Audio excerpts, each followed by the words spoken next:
Bienvenue dans l'Expert, une émission quotidienne sur YouTube diffusée dans plus de 27 pays à travers le monde et où dans cette émission j'aide les parieurs à faire leurs pronostics NBA en partageant mes analyses et conseils sur les différentes rencontres du jour. Alors pour ceux qui ne me connaissent pas, je suis Dorado, parieur professionnel au Mexique et spécialiste dans le basket. Et si vous êtes nouveau et que si vos objectifs est de créer un complément de revenus grâce à votre passion des paris sportifs, alors abonnez-vous à la chaîne YouTube, d'activer la cloche des notifications pour ne rien louper des prochaines vidéos et de me suivre sur les différents réseaux sociaux. Les liens sont dans la description. Et dans cette émission, on prend toujours en référence les cotes de PS3838 Pinacle, puisque ce sont eux qui proposent les meilleures cotes. Qui dit meilleure cote dit plus de gains.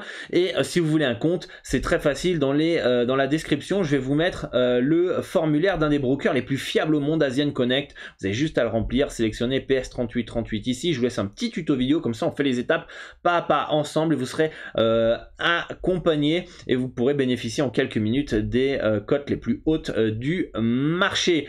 On a 8 matchs ce soir en NBA avec pas mal de choses à dire. Alors on va essayer de faire vite puisque les matchs de l'équipe de France commencent dans moins d'une heure. On va faire un petit récapitulatif de la veille en NBA. J'espère que vous avez fait une belle soirée. Nous sur le club on fait une bonne soirée avec du bénéfice. Alors les Knicks qui s'imposent face à Charlotte 121-102. Les Pacers qui s'imposent face aux Wizards 121-111. Orlando, c'était un de mes pronostics, plus 8,5 qui passe.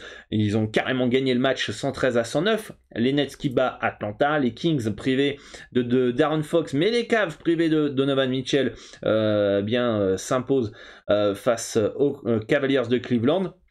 Les Lakers qui s'inclinent après prolongation face aux Sixers. Memphis qui bat les Pistons. Les Pelicans, c'était mon deuxième bet de la soirée, qui s'impose face aux Suns 128-117. Et enfin, le dernier bet que j'avais, c'était le Jazz -2 qui s'incline face aux Timberwolves. Et enfin, les Bucks qui s'imposent de très peu face aux Mavericks avec des Mavs qui ont craqué à la fin de match. Ils avaient le match en main. Donc j'espère que vous avez fait une belle soirée. Pour moi, plus 1 unité et aussi pour les membres du club privé. Donc j'espère que si vous êtes membre, vous avez suivi les différents pronostics. Dites-moi en commentaire d'ailleurs ce que vous avez joué et si vous avez fait une belle soirée en NBA. On va pouvoir analyser les différentes rencontres avec la première affiche de la soirée. C'est le Heat face aux Spurs. Le Heat qui part logiquement favori dans cette rencontre avec le retour de certains cadres comme on peut le voir ici à l'écran, juste Dedmon et Vincent qui sont, donc Dedmon incertain, Vincent forfait, mais Jimmy Butler est là, Adebayo est là, Tyler Hero est là, Duncan Robinson est là, Oladipo est de retour. Bref, Miami a toutes les armes pour s'imposer normalement facilement à domicile face aux Spurs. Les Spurs qui sont privés notamment de Poeltl, de Vassell qui est incertain, qui serait peut-être de retour ce soir, mais on peut voir que les bookmakers, tout comme moi, dans mes projections, donne une victoire de 13 points de Miami en 50% du temps. Et c'est exactement la même chose. Victoire de 13 points 50% du temps ou de plus de 13 points entre guillemets pour le hit de Miami. Pour moi, il n'y a rien à faire dans cette rencontre. C'est plutôt bien placé. On a une cote qui est trop faible pour mettre dans un combiné recomposé. Donc voilà, on passe notre tour sur ce match-là. On garde la bankroll au jeu chaud. Deuxième rencontre, Indiana qui part logiquement normalement favori face aux Nets, puisque on a une info qui est tombée juste avant la rencontre. On peut voir que j'ai une projection de 6 points et les bookmakers, je n'ai pas vu les cotes, donnent une projection de 8,5, 8 points. Alors moi, il faut savoir que voilà, on peut voir à l'écran, j'ai pas encore noté toutes les absences puisqu'il y en a eu plus. Il y a eu Claxton, il y a Ben Simmons aussi, Seth Curry. J'avais mis forcément Kyrie Irving, Kevin Durant principalement dans les absences. Donc je pense pour moi, il n'y a absolument rien à faire dans cette rencontre, c'est plutôt bien placé. On peut voir repos, deux équipes en troisième match en 4 jours back-to-back. Je me pose la question d'ailleurs, on peut voir ici Indiana ils sont où? Brooklyn ici, Indiana là, troisième match en 4 jours back-to-back. Je me pose la question si Indiana va pas en faire de même finalement. Est-ce qu'on va pas mettre au repos certains joueurs Donc pour moi, je pense qu'il n'y a absolument rien à faire dans cette rencontre. Si les Pacers sont au complet, bon pourquoi pas prendre un Indiana dans un combo recomposé,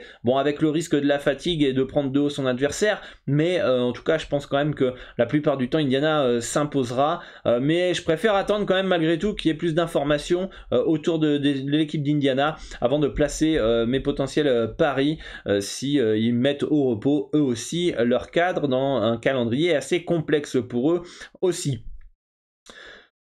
Troisième match, les Wizards face aux Clippers. Et oui, les Wizards qui, dans les projections, partent favoris face aux Clippers. Ça peut être assez surprenant, notamment qu'ils sont en troisième match en 4 jours back-to-back. Et c'est ce qui me freine d'ailleurs de valider les Wizards pour le moment. On a pourtant malgré tout des absences, hein, avec Bradley Beal et Hachimura principalement du côté de Washington. Du côté des Clippers, en fait, moi j'estime qu'ils sont surestimés.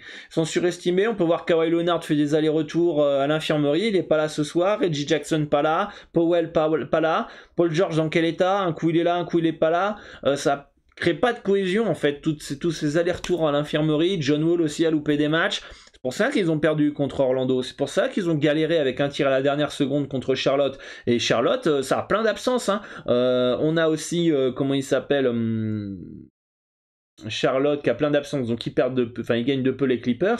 Et c'est contre qui viennent de jouer, en plus je viens de le dire, les Clippers ils ont perdu contre Orlando. Alors, regardez la liste des blessés du côté d'Orlando, et on a pas mal aussi, et c'est pas l'équipe de Cador Orlando. Donc pour moi, je pense que les Clippers sont surestimés. Un plus 5,5 pourrait être intéressant pour moi sur Washington, mais vu que c'est un troisième match en 4 jours back-to-back, je préfère attendre les informations, voir si Porzingis joue, s'il n'y a pas d'autres joueurs qui sont mis au repos. Donc pour moi, le meilleur conseil serait pour le moment d'attendre, de voir les infos, et je pense que si tout le monde est là du côté des Wiz, pourquoi pas un plus 5,5 pour nos amis de Washington. Match suivant avec les Cavaliers qui partent logiquement favoris à domicile face au Thunder. Le Thunder, une équipe qui ne lâche rien. On peut voir que les projections c'est une victoire de 6 points. On peut voir 6 points aussi selon les books. Donc pour moi sur l'handicap et la victoire sèche, il n'y a pas de value du côté de Cleveland. Pourquoi pas le over? Pourquoi pas un over? Alors attention, Cleveland en ce moment, offensivement, alors au début de saison, ils étaient en feu, hein, en attaque, tout rentrait, etc. Là, c'est un peu plus dur, ils ont un peu plus de mal à dépasser les 100 points, là, ça fait 2 matchs. Donc attention pour le over de 122 points. Mais et on a aussi Donovan Mitchell qui est peut-être pas là, et c'est le meilleur marqueur de l'équipe de Cleveland.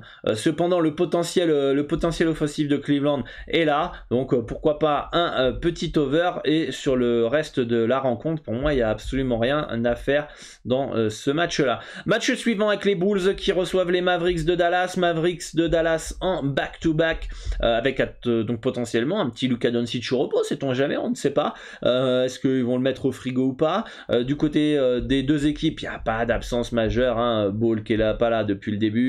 Pas de blessés du côté des Mavericks, et pour moi les Bulls partent logiquement légers favoris à domicile dans une rencontre où finalement ça peut partir des deux côtés. Je pense que 2-14 les Mavericks à l'extérieur en back-to-back pour moi, et notamment à Chicago, une équipe qui est pas facile à battre, je trouve pas que ce soit si intéressant que ça. Ma projection donne une victoire de 2 points des Bulls 50% du temps. On peut voir que c'est exactement la même chose du côté des bookmakers. Pour moi il n'y a absolument rien à faire sur ce match-là, c'est un no-bet. Gros choc avec les Celtics, remake de la finale NBA de juin dernier, avec les Celtics qui partent pour moi logiquement favoris au vu du début de saison, hein. Les Celtics qui dominent la conférence Est, qui ont fait un match de patron en tapant, mais en défonçant Phoenix dans l'Arizona.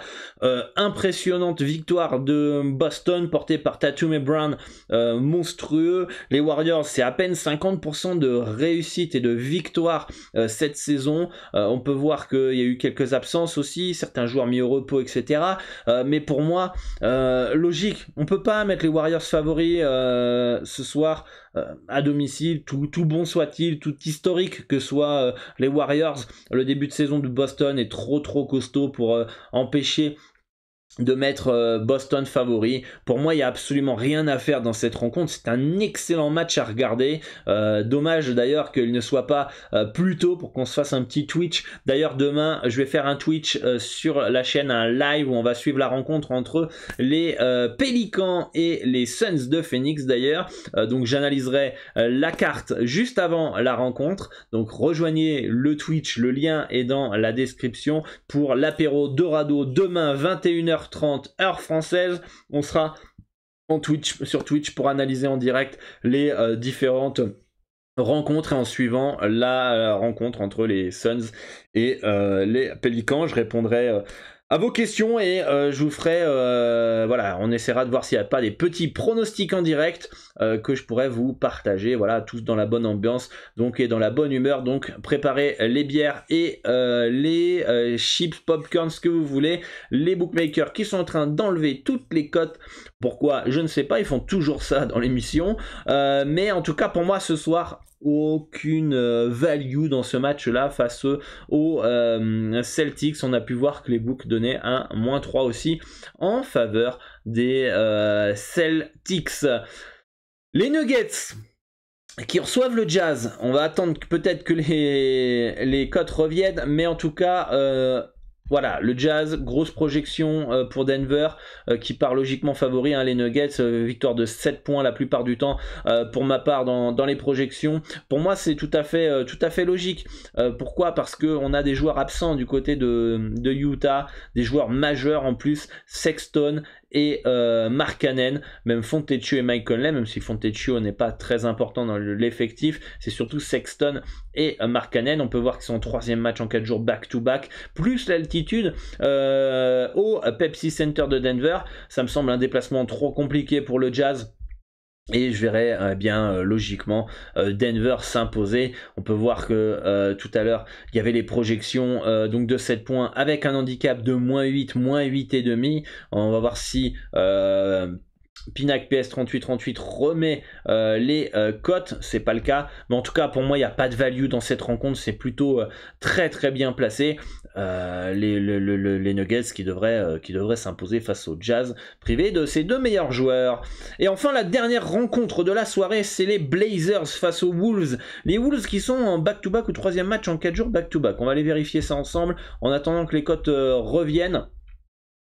Ils sont où les Wolves? Ils sont là, 3e match en 4 jours back-to-back. On a Karl Anthony Towns qui est pas là. Alors hier ils ont gagné les Wolves face à une bonne équipe du Jazz.